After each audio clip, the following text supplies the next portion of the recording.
अच्छा, हरचरण सिंह बराड़ का नाम हमने सारी ज़िंदगी सुना। हाँ।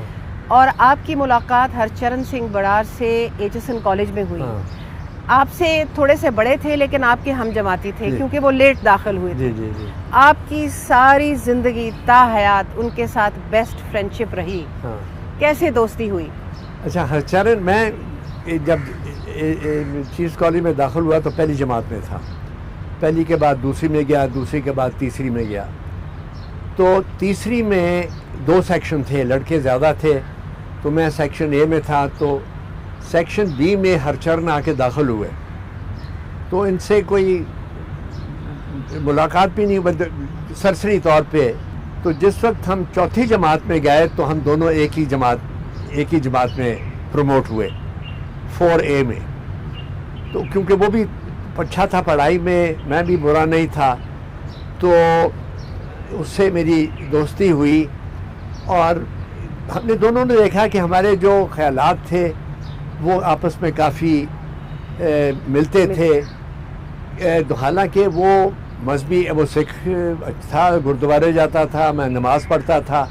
एचएसएन में मस्जिद भी थी, गुरुद्वारा भी था, मंदिर भी था। लेकिन ये चीज़ें हमारी दोस्ती में हायल नहीं होती थी। और फिर हरचरण से अच्छा फिर ये हुआ कि क्योंकि हम पढ़ाई में दोनों अच्छे थे तो मुकाबला भी होता था, लेकिन उसमें ये नहीं था कि एक से कोई हसद करे, बल्कि हम इकट्ठे पढ़ते थे। ट्यूशन नहीं थी, लेकिन प्रेपरेटरी वर्क जो था वो हम इकट्ठा करते थे और इम्तिहान देते थे, और जो बेहतर था वो आगे निकल जाता था। और ये सिलसिला हमारा सीनियर कैम्ब्रिज और फिर हायर सीनियर कैम्ब्रिज तक, जैसे अब ए लेवल कहते हैं, वहाँ तक हुआ। आपस में आप किस ज़बान में बात करते थे? हम ज़्यादातर पंजाबी में। ज़्यादातर पंजाबी में। अच्छा, मसलन कैसे, जो कि आपकी कोई आपस में कोई कोई मजाक होता था या जिस तरह? उसका बड़ा अच्छा मजाक था और बड़ी दोस्ती थी। वो प्रीफेक्ट हो गया अब, क्योंकि वो बोर्डिंग में था, मैं डे स्कॉलर था, क्योंकि हमारा घर कॉलेज से कोई 10 मिनट दूर था। मैं बाइसिकल पे जाया करता था, तो ज़्यादातर मैं बोर्डिंग हाउस में अपने दोस्तों से जाके मिलता था। हरचरण के साथ मैं मिलता था, तो उसको भी उर्दू का भी शौक़ था। हालांकि वो सिख था, लेकिन वो गुरमुखी वो नहीं लिखता था, वो उर्दू ही लिखते थे। उर्दू में लिखता था। अपनी वालदा को वो क्योंकि उसके वालिद का इंतकाल हो गया था और एक ही इकलौता बेटा था, तो अपनी वालदा को उर्दू रस्म ख़त में लिखता था। अच्छा। फारसी रस्म ख़त में। फारसी रस्म ख़त में लिखते थे। तो वो जब लाहौर आती थी तो फिर मैं उनसे मिलता था, वो मुझे सलामी देती थी। अच्छा। उसकी वालदा क्योंकि पुराने ज़माने में ये था कि बच्चा अगर कोई आए तो उसको सलामी देते थे। हाँ जी। तो जब मामू हरचरण सिंह, जिनको हम अब मामू हरचरण सिंह कहते थे, जब वो आपकी वालदा और वालिद को मिलना करते थे तो वो उनको सलामी देते होंगे? नहीं, सलामी नहीं देते थे, ये उनके पाँव छूता था जाके। अच्छा। और हालांकि मेरी वालदा पर्दे में थी, लेकिन हरचरण के लिए कोई पर्दा नहीं था। वो बुलाती थी उससे पुराने बात, क्योंकि मेरी वालदा के जो बुज़ुर्ग थे वो सिखों के ख़ानदान से उनका ताल्लुक़ था, महाराजा रंजीत सिंह के दरबार से। बिल्कुल। तो पुरानी सिखों की बातें करती थी और वो चरण से बहुत उनको प्यार था। और ये हमारा रहा। फिर हम दोनों गवर्नमेंट कॉलेज में गए, मैंने साइंस पढ़ी, उन्होंने इकोनॉमिक्स पढ़ी, लेकिन हम रोज़ आपस में मिलते थे। फिर एक दिन हरचरण ने मुझे कहा कि एक बड़ी खूबसूरत सिखनी लड़की है। अच्छा, हरचरण को एक चीज़ का बड़ा था, उसको ज़ात का बड़ा था ये ख्याल कि अगर उसकी शादी हो तो वो जाट ख़ानदान से हो। तो उसने कहा कि एक जाट लड़की है ये जड़ी बड़ी अच्छी एथलीट है। अच्छा। तो मैं उसको दिखाता हूँ तुझे। तो वो उस कॉलेज से निकली तो वो जा रही थी, तो मैं हम दोनों साइकिल पे उसके पीछे पीछे गए। अच्छा। फिर पता चला कि उसके जो बाप हैं और उसके जो चचा हैं वो दोनों जेल में हैं। उसके वालिद जो थे वो कार्ड कैरिंग कम्युनिस्ट थे, और उसके चचा सरदार प्रताप सिंह कायरों, जो बाद में चीफ मिनिस्टर बने थे इस पंजाब में, वो थे वो कांग्रेसाइड थे। और कांग्रेस ने जब ये 42 में वो जब वो किया बलवा, तो वो फिर सब कैदी हो गए, कैद में डाल दिए गए। तो ये तो बड़ी बाइज्जत कैद होती है जी, सियासी कैद तो बड़ी बाइज्जत कैद होती है। हमें हरचरण ने ढूंढा कोई आदमी कि उनसे जाके सवाल करें उनकी बेटी के लिए जो गवर्नमेंट कॉलेज में पढ़ रही है। और इसके क्योंकि शजरा अच्छा था, झाड़ था, ख़ानदानी था, साहिब हैसियत था, अपने गांव का मालिक था, सरायनागा जो कि उस वक्त फरीदकोट डिस्ट्रिक्ट में था। तो उन्होंने कहा कि लड़का तो अच्छा है लेकिन हम कोई जवाब नहीं दे सकते जब तक जेल से बाहर ना आए। अच्छा ठीक। तो जब से जेल से बाहर आए फिर हम सवाल करने गए, फिर उनकी हम मंगनी कहते हैं, वो मंगना कहते हैं, सिख मंगना, उनका मंगना हुआ, फिर शादी हुई, फिर ये रहा, फिर पार्टीशन हो गई। तो उसके बाद वो फिर वहाँ चले गए। अब उनका घर उधर था, हम यहाँ थे।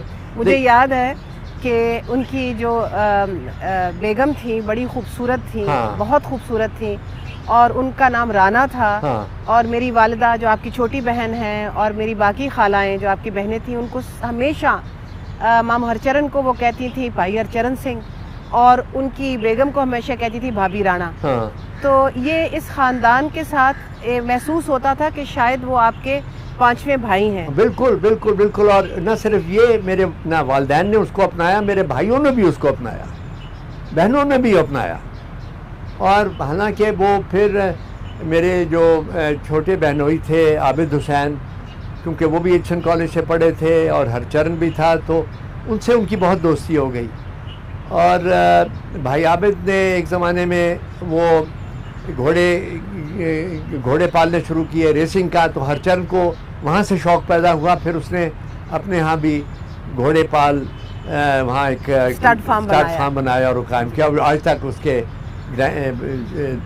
पोते चला रहे हैं। तो आपके साथ जब बंटवारा हुआ और वो उधर चले गए, आप इधर रह गए, उसके बाद भी मैंने देखा, अपनी ज़िंदगी भर में देखा कि आप लोग हमेशा मिलते रहे। बिल्कुल बिल्कुल। तो ये कैसे आप मिलते रहे बंटवारे के बावजूद? मैं वो बताऊँ, वो तो एक बड़ी अजीब बात है। जब मैं बंटवारे के 1947 में जब ये यहाँ सारी ये हलचल हुई, मैं 1946 दिसंबर में अमेरिका चला गया और 47 दिसंबर में अमेरिका से वापस आया।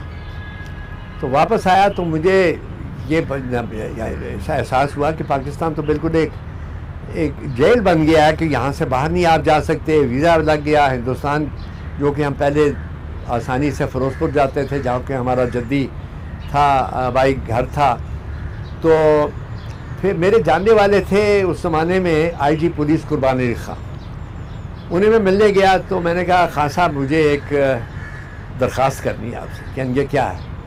मैं क्या, मेरा 1 साल से मैं अपने दोस्त को नहीं मिला और वो फ़िरोज़पुर में रहता है। तो खान साहब सोचे, कहेंगे कि वो बॉर्डर पे आ सकता है? मैं कहा आ जाएगा, क्योंकि उसका बड़ा रसूख है उधर। अच्छा, मैं ये करता हूँ कि मैं अपने अर्दली को दूंगा अपने साथ, हमारा मेरे जो मातहत है, मेरी जीप में तुम चले जाओ बॉर्डर पे, और अगर वो बॉर्डर पे आ जाए तो नो मैंस लैंड में तुम मिल लेना।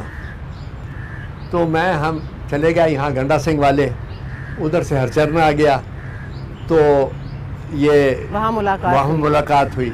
वो उस ज़माने में आपको तो याद नहीं होगा, आप तो खैर पैदा भी नहीं हुई थी, ये पाकिस्तान में केले नहीं होते थे। वो मेरे लिए केले लेके आया, मैं उसके लिए अमेरिका से टाई लेके आया था। तो मैंने उसको टाई देने की, तो पुलिस वाले ने कहा इसकी इजाज़त नहीं है। वो केले वापस ले गया, मैं टाई वापस ले आए। तो उस वक्त भी, जिस वक्त बिल्कुल दुश्वार था और हिंदुस्तान और पाकिस्तान बिल्कुल आपस में, इनका बड़ा आपस में कॉन्फ्रंटेशन थी, लेकिन हमारी जो दोस्ती थी उसमें कोई फर्क नहीं रही। और आप फिर उसके बाद मिलते रहे, हर मौका तलाश करके मिलते रहे। अच्छा, हरचंद कांग्रेस में दाखिल हो गया, और वो उस ज़माने में वीज़ा की इतनी दिक्कत नहीं थी, तो वो यहाँ बार बार आता था, तो हम एचएन कॉलेज चले जाते थे। तो आपको याद होगा कि उस ज़माने में कांग्रेस का एक ये दस्तूर था, या उन्होंने लोगों को इनकरेज किया था कि तुम खद्दर पहनो। बिल्कुल। तो वो सारे खद्दर पहनते थे।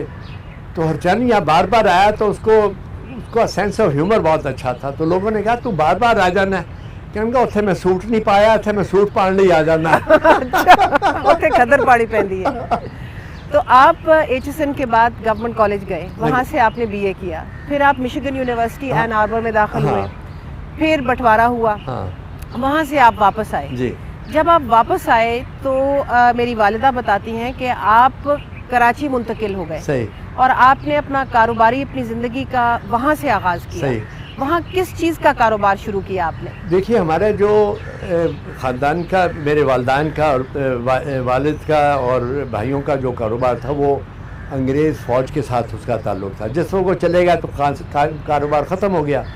लेकिन खुशकिस्मती से हमारा जो घर था और हमारी जो जायदाद थी वो सारी अलावा फ़िरोज़पुर के सारी पाकिस्तान में थी। लाहौर में थी। लाहौर में